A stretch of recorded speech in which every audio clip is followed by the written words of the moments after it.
Hello and welcome to Wait, It Gets Better, the improvisational storytelling podcast, where every week we bring you stories to tickle your eardrums and pull on your heartstrings. I'm, of course, Levi. I'm Reed. And I'm Seth. And we are here to tell you a story. Fresh story, fresh week, guys. How's it feeling? I've actually been thinking about my story element a lot, which is Pantheon, the gods of this new world, and I feel great about it. Yeah, I've kind of enjoyed thinking about this too. What did you have, Reed? Mine's genre. Genre. So you're going to choose what kind of stylistic elements this story is going to have. Yes. Seth, how about you? What do you have? I had magic system. Magic system. So you are going to determine and be the ultimate judge on how the guys mix up potions of strength, or if there is even such a thing as potions of strength.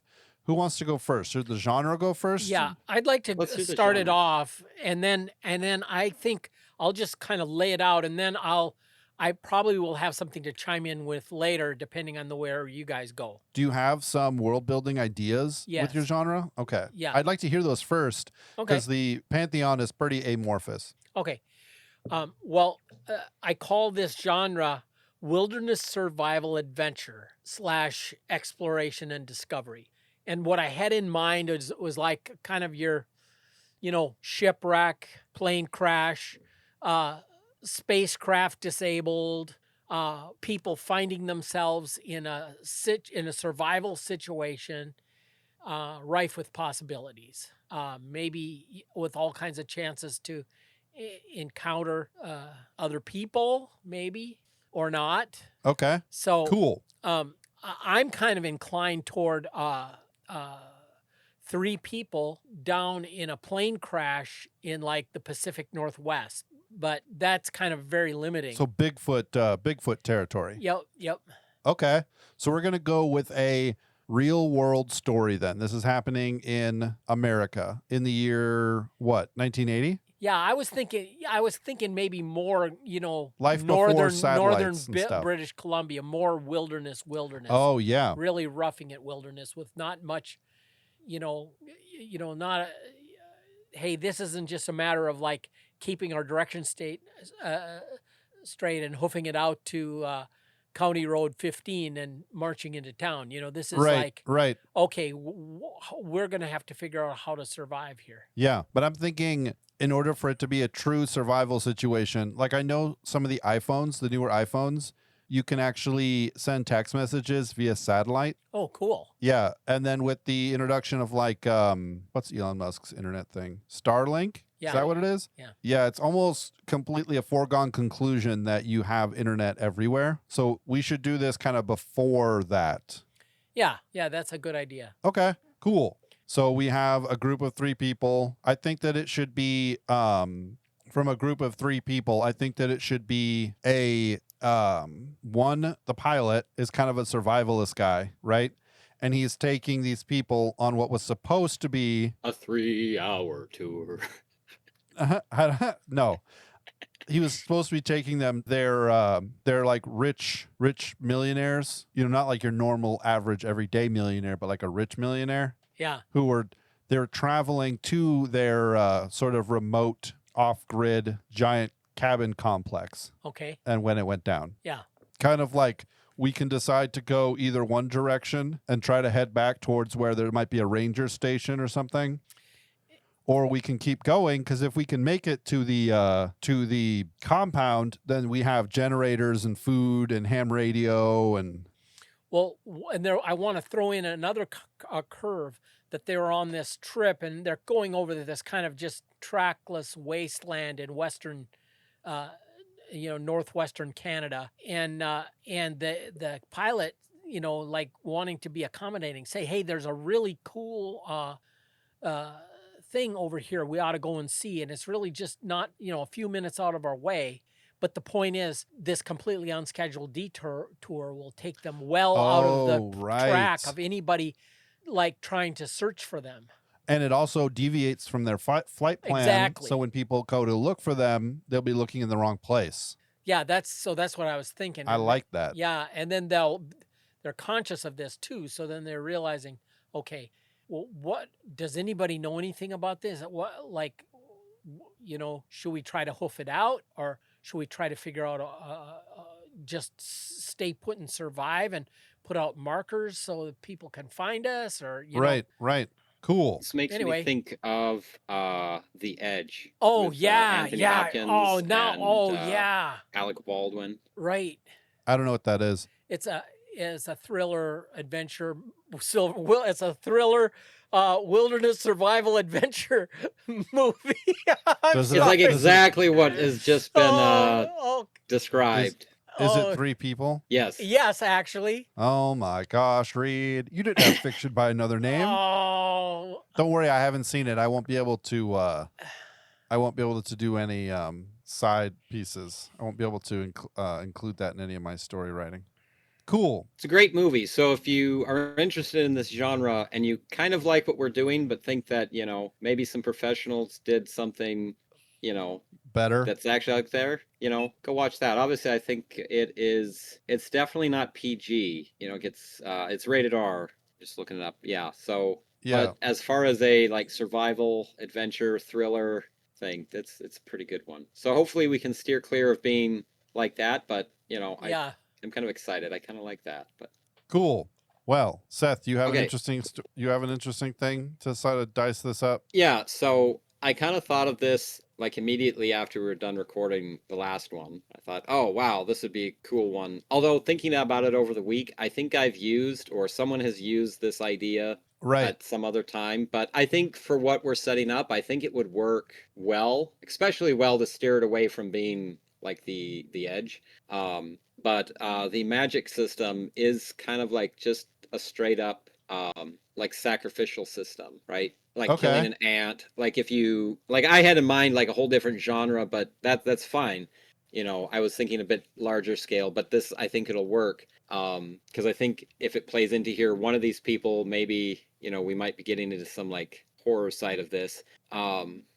But no, so it's like sacrificing something, and it gives like kind of the immediate response to something. And the Yeah. larger the sacrifice, the more, right? So in the survival situation, you could kind of see like one of these people, and we're talking, the rich elites going to their secret cabin.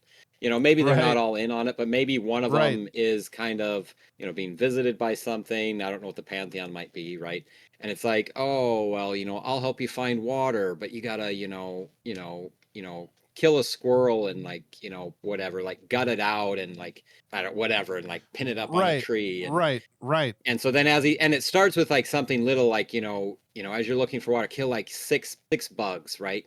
And then, I'll lead you guys over to water, right? Something maybe that's communicating with them or something that he's satiating, right? And it starts out small, like what's an ant? What's, a couple mosquitoes, right? That you're slapping mosquitoes up in that thing all the time, right? Well, then it's Right. like that, almost like that never being satisfied with that little bit, you could get cleaner water if so I can see this leading into where like it's going to try to get someone to like kill one of the other people. Oh, and worse yet, like you'll have the three like, listen, we've got to like to get any traction here, we're going to have to make the supreme sacrifice and like, off this other guy. And then they'll say, no, we can't do that, okay. And then he immediately starts thinking, well, if I'm not going along with him, he's probably getting him to go along with sacrificing me. So then it gives all this kind of paranoid, estranged sort of dynamics where everybody's on edge and watching their back because they don't know if the other two are conspiring against them. Yeah. Mhm. This sounds really scary, Yeah. but good. And I would say, like, I don't know if they all need to start doing this, but at least one of them needs to start kind of getting in on this idea. So maybe we don't need to doom all of them to kind of a terrible psychotic thing, but existence. yeah. Absolutely. I like it. It's weird. It's really close to home. It's in fact way too close to home. My element is going to make this whole thing very interesting and weird. So my element was Pantheon, which is the god, and it was going to be a sort of all-knowing, powerful being that if you serve him and you are devoted to him, then when you die, you go to him, right? And so there are a lot of other gods, little g, that have kind of cropped up that have been able to sort of carve out space for themselves outside, not outside of time necessarily, or maybe. And if you serve him, then you go to him. So in the same way, a lot of the D&D has that. So like if you serve Bahamut, the platinum dragon, is it? It's not. That's the name of the devil. It's not Bahamut. It's something else. But anyways, if you serve one of the gods in like the D&D world, when you die, if you're accepted, then you basically go to their realm, right? And that's how it is. Now, the really crazy thing is that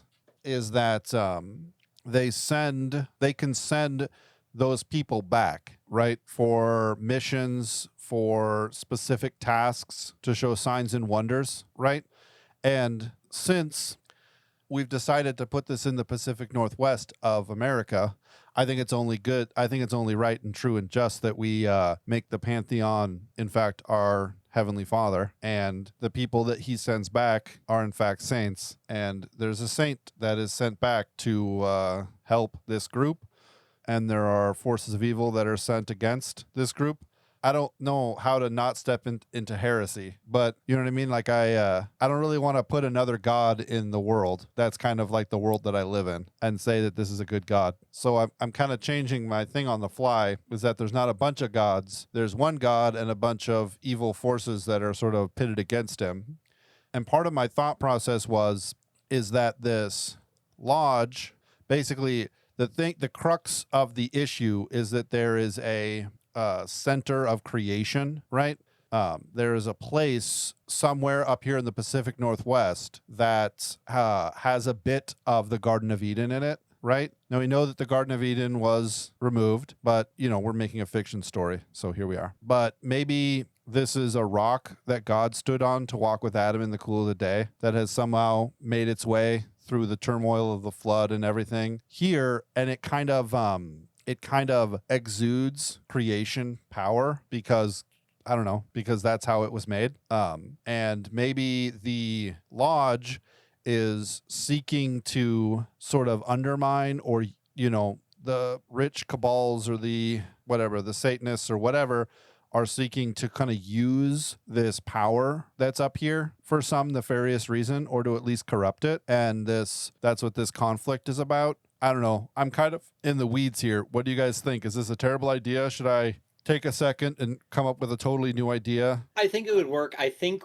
to make some of that work, I think we need more people to begin with in the crash. Almost making it like, are you familiar with like the, there was like an old, it's like Clue, right? I think they did, like there's the game. I think there was the old movie, but then even that was based on like an older story of like, and then there was none. Right. Right? Where then it's like, in that story, you have, you know, all these people are invited to this kind of resort. Not that they have to get at the resort if this is a survival thing. But it's like the idea that it's like none of them really know each other, but they were all invited here because they must have done something special. But then a storm comes, isolates them, a couple people start getting killed, and then it starts following a pattern of like the 10 Little Indians. Not right, yeah. You know, that creates a controversy because, you know, whatever. But the idea of that nursery rhyme was, you know, there were 10 little Indians playing in the woods, and then one got, you know, stung by a bee and he went home, right? And so one of these murders happened where they're killed by bees, right? And then the next one, it's, you know, they fell from a tree and they scraped their knee, you know, and it all goes with the rhyme, however the rhyme goes, you know, and then so then there was like, now there's 9 little Indians, then 8 little Indians, 6 little Indians. So the greater story is all these invitees to the lodge were whoever owns the big money bags that owns this thing has invited these couples maybe, or these different individuals to come, and then different things happen to different, like en route, this plane goes down and they're off the beaten track, so to speak, and they've got their adventure.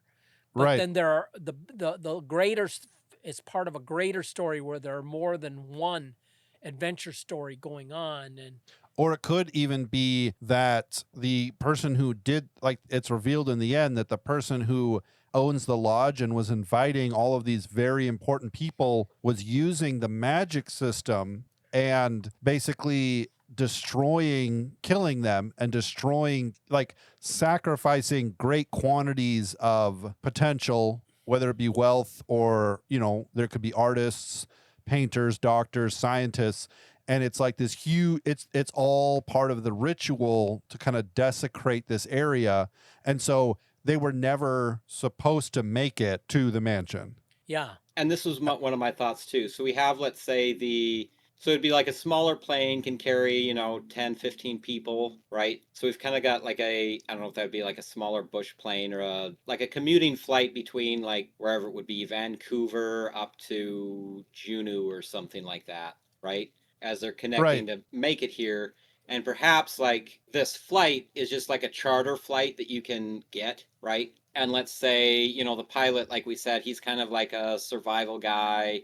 He flies this all the time. And so he's kind of lived a life going, what if my plane goes down, right? So we've got him. Right. Right. But let's say he's like a bit older. And let's say, because you bring in some of like, let's say like an actual thing. So let's say this one being different from the last like 3 plane crashes that have happened, this year, somewhere connecting on that same flight pattern. Mm-hmm. Let's say the pilot, let's say his son is a priest and he's just like hitching a ride with his dad or whatever to go up to Alaska or whatever it is, for pilgrimage up there. And so like maybe because of that, their prayers or whatever, the protection of that, they survive, unlike most of the other crashes, right? And who knows, maybe they run into 1 or 2 other, let's say, crazed survivors that under the same thing have ended up being like the last survivor that's killed off the rest of the people that did survive in these other crashes. Right. I'm throwing a bunch of stuff out here. But, right. So then you end up with, like everyone survives and it's like, oh, well, it's a miracle. Someone must have been looking out for us, right? Right. But then now they're in the wilderness. Now they're trying to get out. But then because of that, then that kind of evil starts cropping and it's like, oh, they all survived, so then it starts getting the one person to start kind of, oh, you guys could find water if you just listen to me, listen to this voice, I can help you find this and, get that and get an extra, right? And so starts getting them small and maybe it's infecting a couple people, as then, suspense ensues as some of the group is like, we got to escape. And it's like other parts of the group are like, yeah, we got to escape, but where am I going to be able to, if I really want to escape, now at this point, I've got to kill one of the other people in order to secure my safety, right? Right. And that's where part of the conflict comes is it's like, if we just go over this mountain, that's where the lodge is. And some people are saying, oh, let's do it. But there's other people who are like, no, let's not do it. Something's up with this. And so it creates this kind of this turmoil because everyone understands that the best way to stay alive is to stay together, but it's kind of mixed feelings. So I kind of Reed, can we amend your genre a little bit and say that it's not 3 people, but it's 3 groups of people? Oh, yeah, sure. Absolutely. Right. So you have the airplane staff, right, which is the pilot, his co-pilot, a single stewardess, and the pilot's son, right?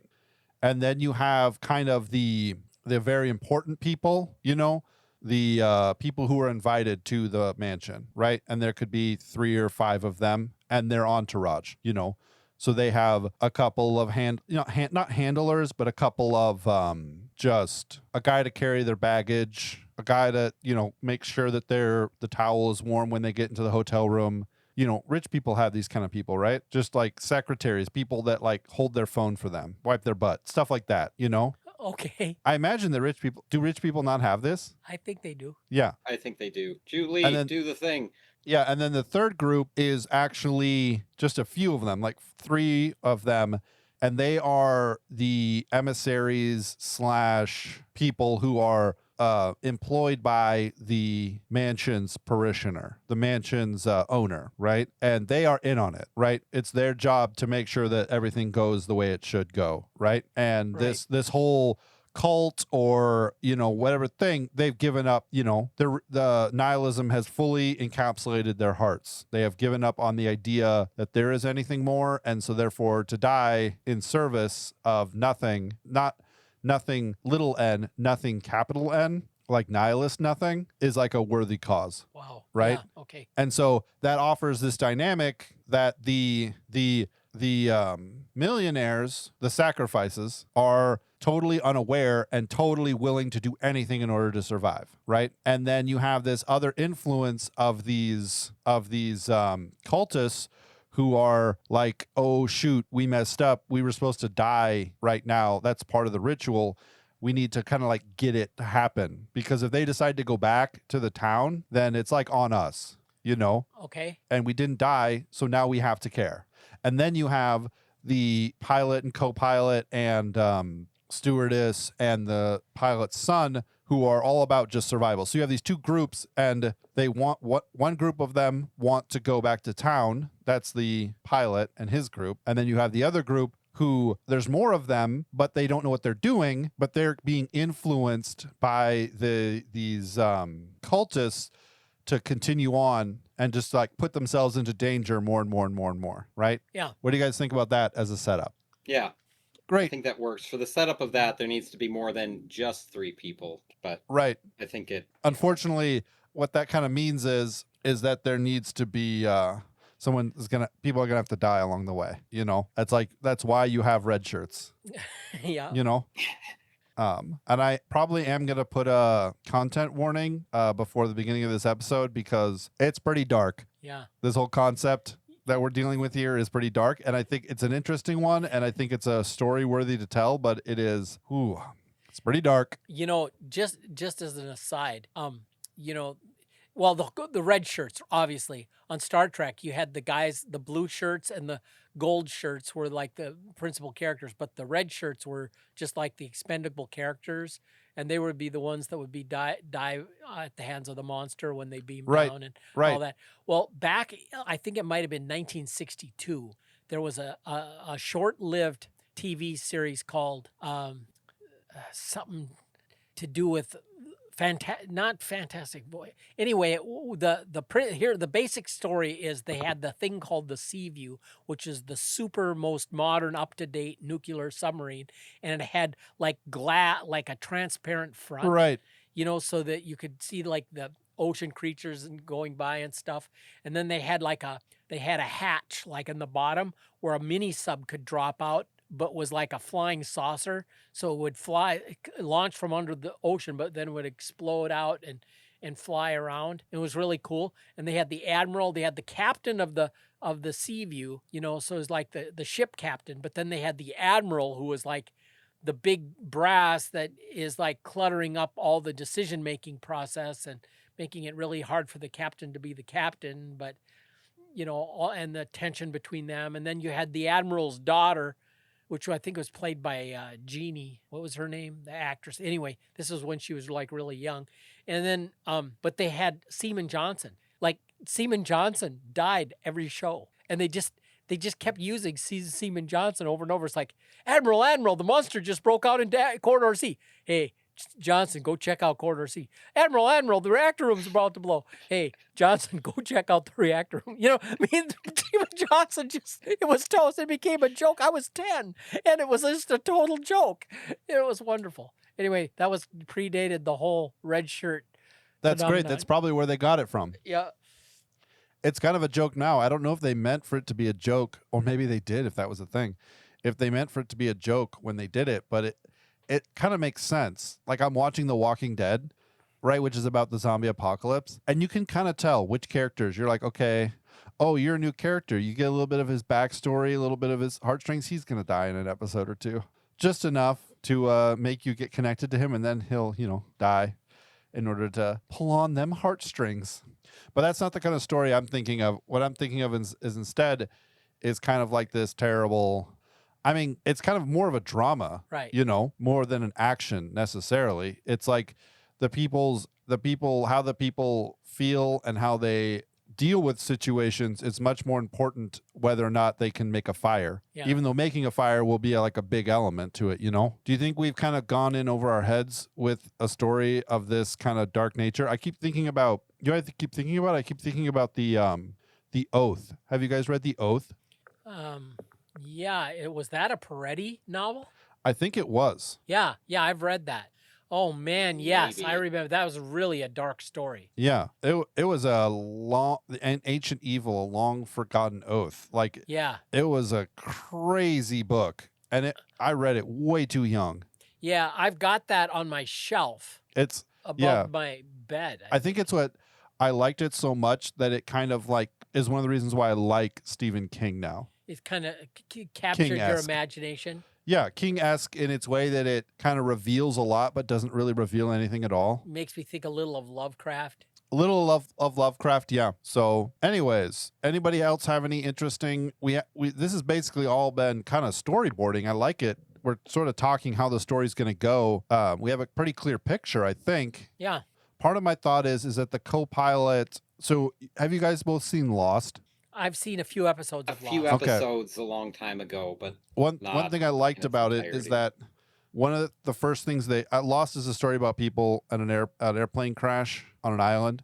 Yeah, And they go and they find the front section of the plane, right? And they find the pilot or the co-pilot, and it's like up in a tree, the front section, and they go and talk to him, and he kind of gives them like a little bit of a lore dump before he just dies, yeah, right? Like, oh, we were on, basically lets them know how grave the situation is. right. That's kind of what I'm thinking, is that they're going, and maybe it jump cuts straight to after the crash, and then they are kind of deciding on what to do, but the co-pilot has like out or trapped underneath something, or they can't leave until whatever happens to him. Yeah, And then he kind of wakes up briefly and kind of gives them this lore dump, like, we're so far off course, we have no idea where we are, something strange was happening, just kind of setting up a lot of expectations for the stakes and a little bit of the like what it's going to look like. And then he dies, and then that is kind of like the kickoff moment where it's like, okay, now we can leave because we were sort of waiting around, and our